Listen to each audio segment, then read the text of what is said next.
Okay. Oh boy. Okay. All right, I want to do this one. Okay, hi YouTube. Hi, I'm back with another black video, okay? Okay, let me all right, okay, let me see. I think this I'm going to do this one last. All right, let me do this one first. Oh no, this goes with that. 1 second. Here we are.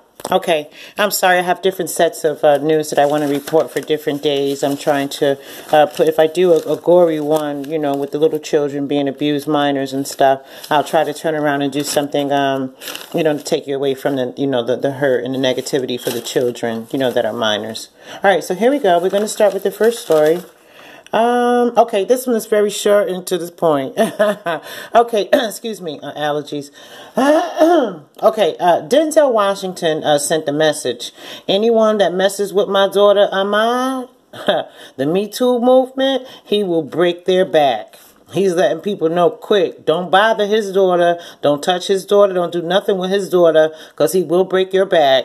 Okay, now he's one of the toughest active men in Hollywood. Denzel's 63 years old, but he's strong as hell. He can still do, you know. I'm waiting to see the Equalizer 2. I saw Equalizer 1, and he did a good job. All of his movies, he do a good job. Okay, Denzel's 63, proud father of 4, with his wife Pauletta. Actor John David, he's 34. Actress Olivia and her twin brother Malcolm, 27. And they have a elder daughter. Her name is Katia. Okay, so don't mess with Denzel Washington's daughter, because he's not going to be acting. He's going to whoop your ass. He said break your back. That's how I feel. Okay, now we have another story here. Man who followed a teen girl into the ladies' restroom was beaten to death by the girl's father. Dad charged with murder. He was defending his daughter from being raped, murdered, sexually assaulted. Why would, you know, the creep follow a teenager, you know, a young little girl into the ladies' room? You're supposed to be in the men's room, you know. So obviously her father flipped out, you know, and he just, you know, he did what any father would do. He messed him up. He beat him to death. Okay, so Melvin Harris was the father, was charged with second-degree murder. The rapist died of brain injuries, while the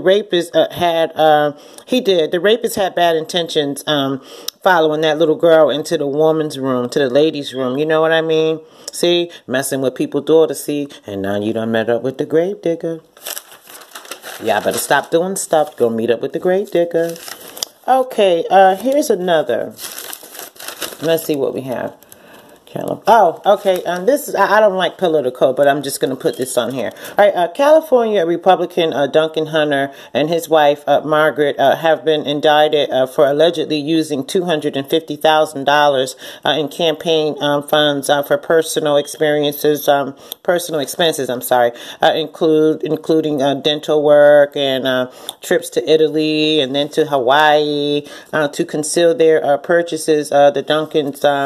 Misclassified purchases in their campaign, their finance records labeling expenses as company travels or dinner with volunteers, you know, subs and, you know, recruit people. Okay, so, all right, so submission to the federal election. Okay, this is something about a commissioner. Okay, yeah, okay. Duncan illegally used campaign money to pay for personal expenses date back to 2009, and the indictment chronicled on them through 2016. The criminal investigation began in June 2016. 2 months after the Federal Election Commission and the San Diego Union Tribune are questioning some of the hunters camping experiences as reportedly include. Okay, so they also allege that the Congressman Hunter and his wife repeatedly dipped into the campaign funds for coffee. You know, they just use it for their own personal use, you know. So, anyway, their bank account also has been seized. They had a fake bank account to try to hide the money. So you can't hide from the feds. When they want you and you doing something wrong, they're going to get you. If they want to get you, then they wait 2-3 months just to arrest you. They want to make sure you got it right, you know, so they can have a reason to arrest you, you know. So it's sad. All right, now the FCC shuts down Alex Jones' flagship radio station. The Federal Communication Commissioner, FCC, has shut down conspiracy theorist Alex Jones. A flagship radio station is gone and may be back. Okay, Wednesday that the prior radio station, Liberty Radio, was hit with a $15,000 fine, and at least temporarily pulled. He's been temporarily pulled from the airwaves. Okay, no license since 2013. Illegally broadcasting on an FM wavelength. You know, he's not supposed to do that. It stopped. His show stopped airing, to tell you the truth, December 2017. So if you're seeing anything, it must be reruns, maybe, possibly. Okay, well, you know, I don't want to, I'm just keeping it 100. You know how you had the cooking lady say, let's give these nigger babies or something to do with food. And then Roseanne, you know, did with her a little story about Muslims and a monkey had a baby. You know what I mean? So at this point, you know,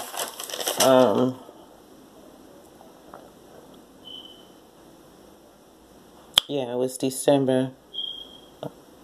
Right. Okay, yeah, and y'all remember Amos. Remember Imus or Amos? Those girls that won the championship, those black girls, and he called them a bunch of nappy head hoes. You remember that? And they pulled his show off the air. Well, they pulled Roseanne off of her show. She's doing something else now. Maybe that was her agenda. You know what I mean? So she's not on the Roseanne Barr show. So, you know, people, you know, be careful with that. And like I tell you, I don't let that destroy you. Because the one that's racist is the one with the problem. They need to sit down and see a psychiatrist on why you don't like somebody that you never fucking met or had a conversation with, you know. And people have been told lies about our people that we're just so bad, you know. And we're not. We're not. Really. Okay, here we go. Okay, a longtime client in custody after a fatal shooting, after fatally shooting a defense attorney at the Hobart home, officials say. Maryville, the defense attorney, was fatally shot at an outside. He was fatally shot outside his Hobart home Wednesday morning, where a longtime friend and a client came to get documents, police said. An 83-year-old man from Cedar Lake was in custody Wednesday at the Hobart City Jail in the investigation into the death of T. Edwards Page. He was 64 years old. Okay, L.T. James Gonzalez, Hobart police spokesman said a homicide was ruled as a homicide. Okay, so I don't know what happened between him and his lawyer. And, you know, older people, they get tempers on them quick. You never know what he did to the man. Okay, autopsy scheduled for Thursday morning, Gonzalez said. Investigators plan to file charges with the Lake County Prosecutor's Office Thursday afternoon or Friday morning, according to the Gonzalez. An off-duty officer who lives in the area notified dispatch on his police radar after he hears he hears multiple shots, okay, and screaming and yelling, and a person asking for help. Okay, so shortly after Lake County dispatch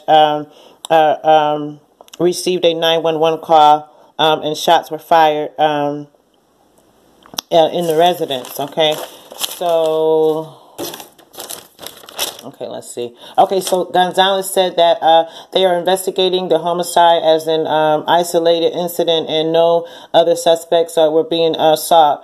Police did not release information about a motive. Okay, Lake.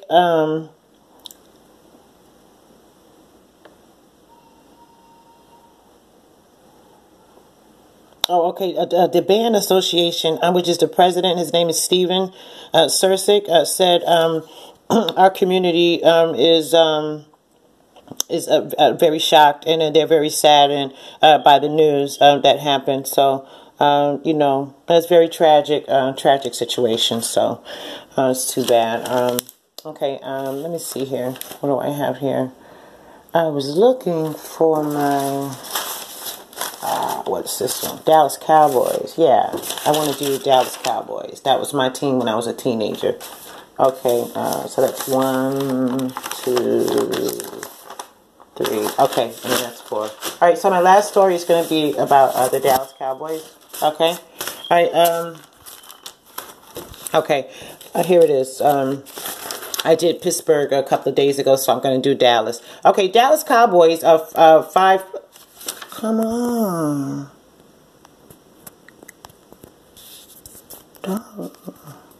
Don't do that. Come on now. Okay, here we go. Jeez. Okay. I don't have time. No, not that.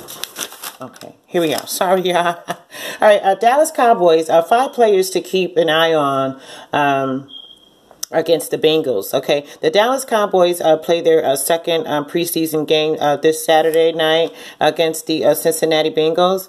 Here are 5 players to keep an eye on in this game. Okay, last Thursday, the Dallas Cowboys started out preseason play with a 24-21 loss to the San Francisco 49ers. Okay, although Dallas did not get the win, their starter players did very well. So they're going to keep them. They're going to add them to the, you know, they're just not going to be on the bench. They're going to actually play. All right, now here's okay, now here's Dak Prescott was the biggest starter to shine for 39 yards and a touchdown. Okay, Bo Sarbo, he's a running back, ran 33 yards on 9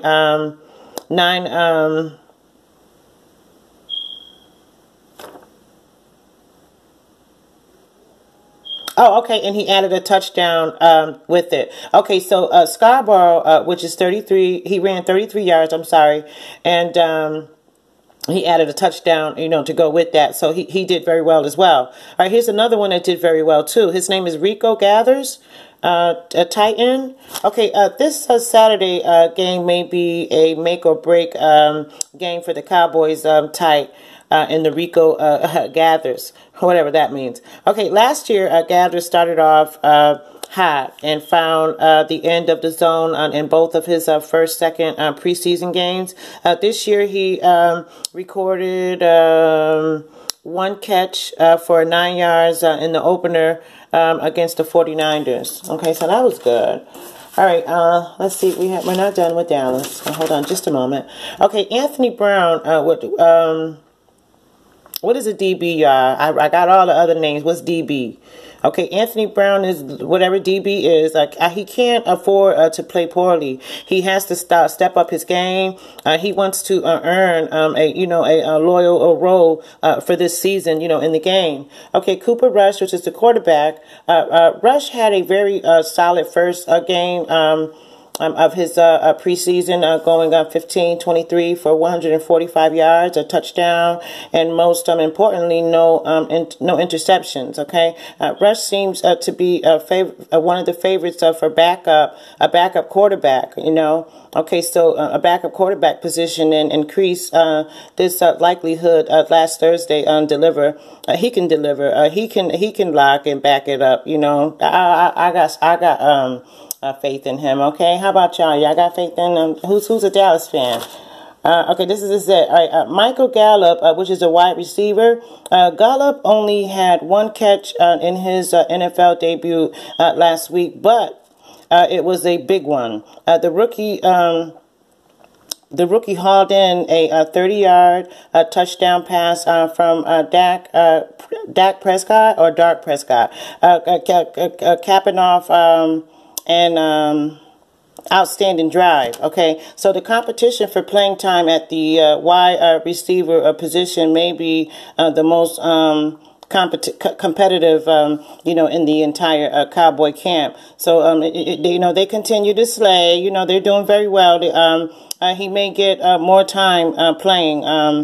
You know, we'll see. We'll see. I was a big Cowboy fan as a teenager. My brother was a big Pittsburgh, you know, fan. So we used to fight and carry on and bet money and, you know, bet candy. Whatever we had to trade, it was good. You know, we would bet. We even had a fist fight, I'll tell you the truth. One of those days because the Cowboys won a championship and I was rubbing it in his face.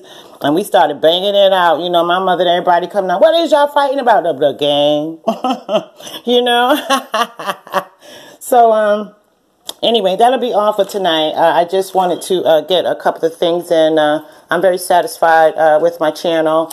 It's growing. I thank you all for watching my videos.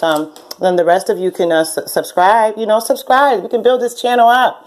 You know, we could do a lot with this channel. Get the news in, and then we can chat and, you know, speak about things. You know, help one another. You know, to speak about our experiences, our mistakes, you know, things we've learned, you know. There's plenty to talk about. You know what I mean? Okay, well, I'm going to go now. So thank you for listening to the news. I appreciate it. Okay, thank you. Have a good night. Okay, bye-bye.